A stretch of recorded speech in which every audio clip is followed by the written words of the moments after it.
Okay, so Daniel chapter 7 we interpret as having a fulfillment in the last days. The famous fulfillment back in history was there are 4 beasts that come out of the vast sea, which sea is lawless international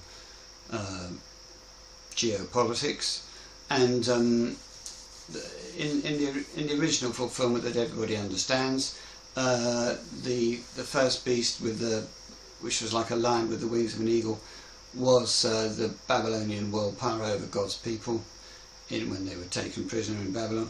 And then it was the Medo-Persians over God's people, and that was the bear that's raised up on one side, and that they released God's people, which was the Jews in those days, Israel, back to Israel. And then the Greeks under Alexander the Great, which was the leopard, which had the 4 heads and the 4 wings on its back. The 4 heads were the 4 generals who took over when Alexander died. The wings, I don't know, but they represent the alacrity, the incredible speed with which Alexander conquered the planet. And then after that you've got this 4th beast that's different from all the other beasts, and is terrible, fearsome, and has teeth of iron.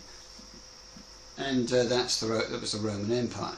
So that's the and they were, of course, over God's people. And in particular, not only did Rome control Israel, but it controlled eventually the Roman Catholic Church. So it was over them in more ways than one, when God's people ceased to be the circumcised in the flesh and became instead the baptized in water Christians. So anyone thinks, great, we've interpreted Daniel 7, that's what it means. You know, it's a march of world powers over God's people, from Babylon to Medo-Persians to Greeks to Romans. But the Bible is not a dead history book, or that was actually a prophecy. So it's not just a dead, one-shot prophecy book. It's a multi-shot prophecy book. So there's a further fulfillment today, which isn't difficult to see actually, because the lion is Britain, obviously. The eagle wings are America. The bear is Russia. The leopard's not so easy to see, but it's the BRICS. I mean, India's got lots of leopards, China leopards, Russia has no leopards. I don't know, well, South Africa has leopards. I don't know if Brazil has any leopards, but it's got a jungle, certainly. And then the last beast is really scary, because it's different from the others, and but it's actually the sea beast of Revelation 13. It's a globalist final beast, which is the sea beast of Revelation 13 is a banking big tech beast, and it rules through the mark of the beast, economic conquest.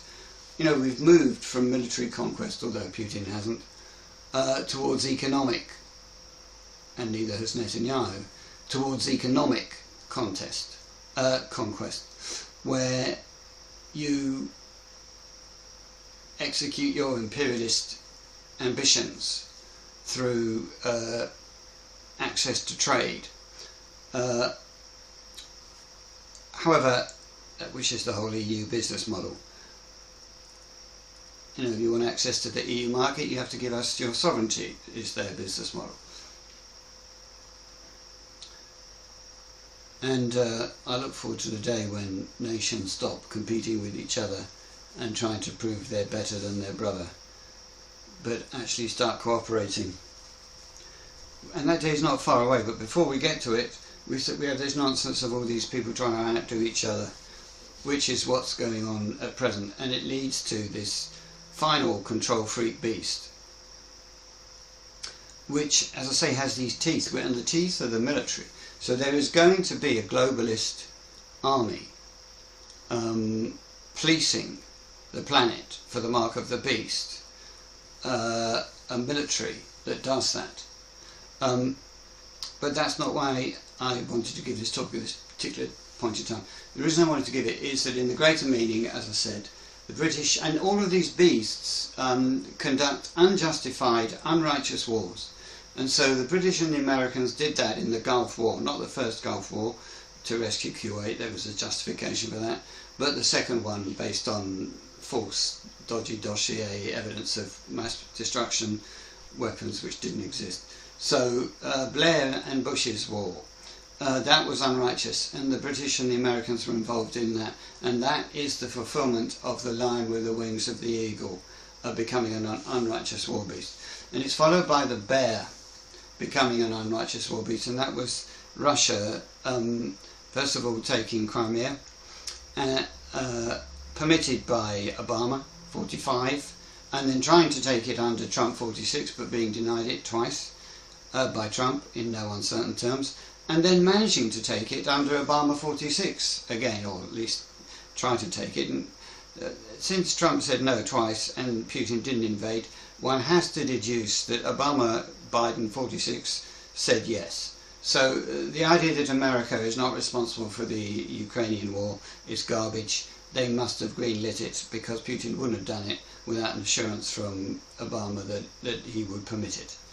And so, but whatever the geopolitics of that is, the fact is that Russia is predicted in Daniel 7, the bear, which is raised up on one side towards the west, but not raised up towards the east, because it's friendly with India, who buys all its oil, or lots of it, and it's friendly with China, who makes drones for it, and whose satellite, North Korea, supplies troops and ammunition.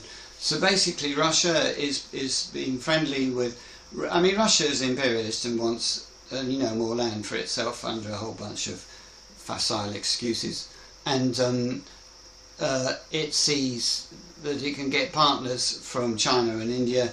It can't get partners from the West, because we don't believe anymore in imperialist military expansion. Thank God.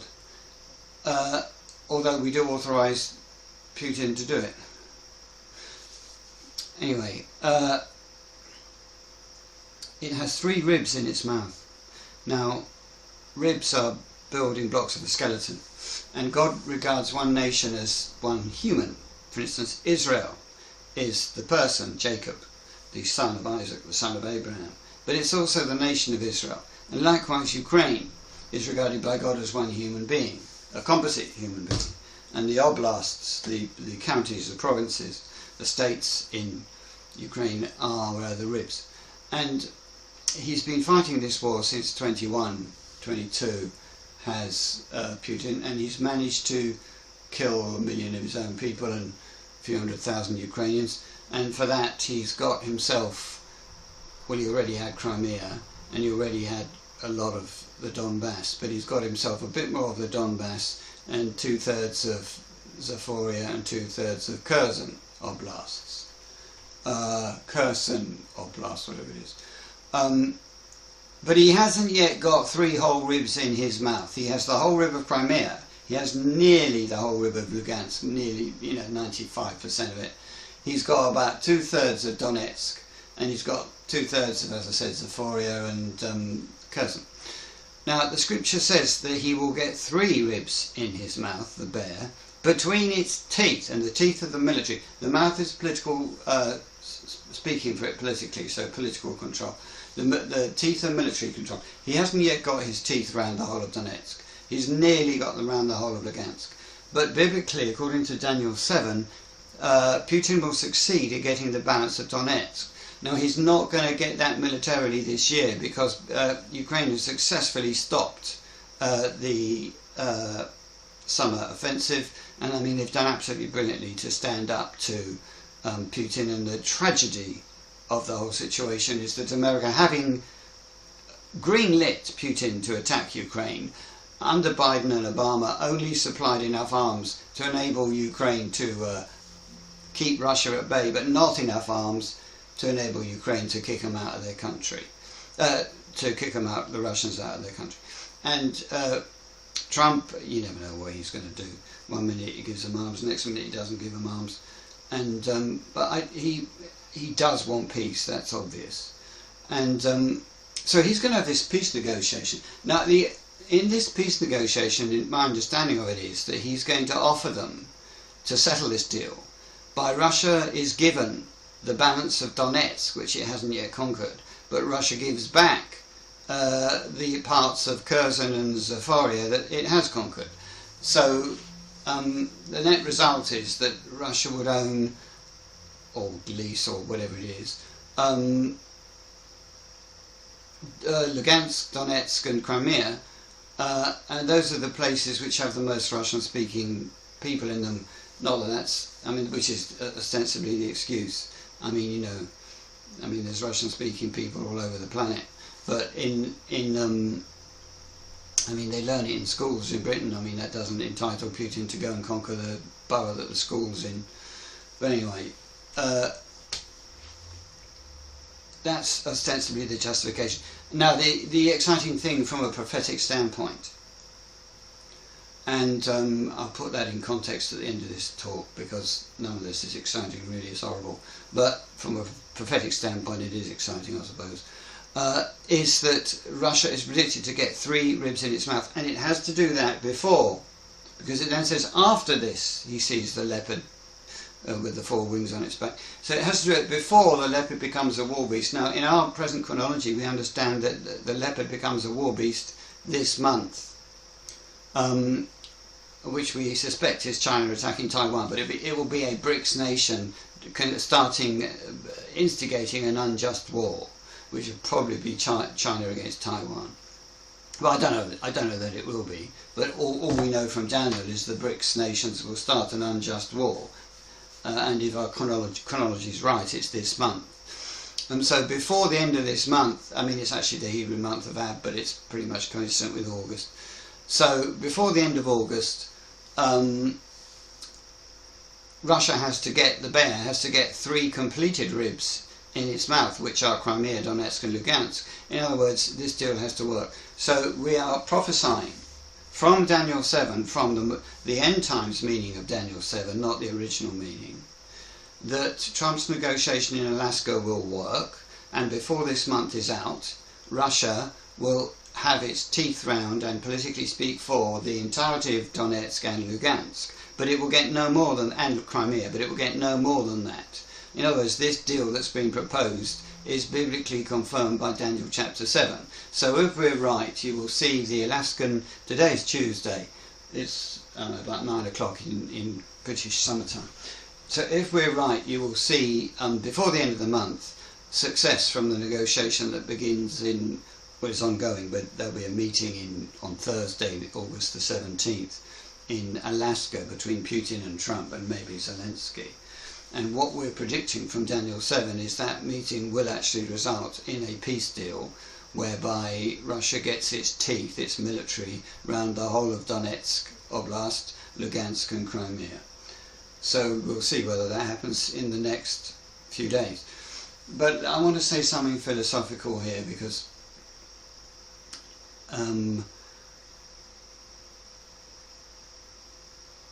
there's a much bigger issue, which is that mankind, these are unrighteous wars, they shouldn't be happening. And although it's great to have peace, there should be accountability for what the Russians have done, because if we don't, it'll be a peace today but another war tomorrow. So the trouble is, it's not Russia's fault entirely. The trouble is that mankind as a whole doesn't accept or have much interest in or implement or ascribe to God's morality, which is the only sustainable morality, the minimum set of moral rules that gives mankind a future. And given that that's the case, when you have a nation of free-willed beings that fail to ascribe to a sustainable morality, by which I mean a morality which gives it a future, then it has no future. And so we are like a car with no steering wheel going down a road. Now, okay, if we're going at 3 miles an hour and it's a very wide and straight road, we might be able to keep going another 5-10 miles, maybe not. But it doesn't really matter. There's only one outcome to this, which is that mankind will wipe itself out. It doesn't matter whether... And of course, biblically, we get almost to that point, and then God steps in and says, all right, boys, do you now understand why you need to obey this set of laws I came up with? for your protection, you know. And I'm just asking people to learn these laws before we get to that point, and to understand that we need those laws. 'Cause right now, mankind could wipe itself out with nuclear bombs, biological weapons, AI, deciding that it would much be better if humans disappeared, failing to procreate so that we just don't have another generation because of the inversion of because of basically destruction of the family, right, by a million different forces, abortions, empowerment of women not to be interested so much in bringing up a family, but rather having the status that normally a man would have, you know, non-heterosexual appetite rather than procreative sex. There's that, and probably the biggest of the lot is governments funding people to, in my country anyway, if you have illegitimate kids you get a council house. If you have a family that works and the husband is still there, you don't. So in other words, they're encouraging the breakup of the family. It doesn't matter, however you look at it, attacking the family is terminal. It's the building block of society. If the building block of society crumbles, society crumbles. The family is under attack. So that's another way. But there's so many ways we could wipe ourselves out, and they're all a result of us not obeying a morality which is designed to prevent us from wiping ourselves out. It's as simple as that. So in a sense, it doesn't matter whether Trump manages to pull off a peace deal. It does matter, but it might buy us more time, you know, or it might not. It might buy us a little bit of time, and then Russia learns nothing from it, and then we get something worse. So what I'm saying is, what matters, it does matter, all these things do matter, but what matters more is that people understand that unless we adopt and ascribe to and follow and understand the purpose of a sustainable moral set of laws, we're finished. This wasn't true in the past because we didn't have the technological capability to wipe ourselves out, but with mass destruction methods, with mass media, which enables governments. You see, in the past, governments couldn't really affect families that much because they didn't have control, they didn't know what they were doing, and they couldn't force them to do that much. Now we're reaching a point where governments have so much control through AI, through smart money, and through communications technology, so much control through mobile phones and the internet and everything, and that they are able to screw families up. And that's a very good way to destroy mankind. Because if you screw up families, nobody has any kids. If nobody has any kids, we don't have another generation, and we got at most, 50 years left. So that's the philosophical bit I wanted to put in. Thank you.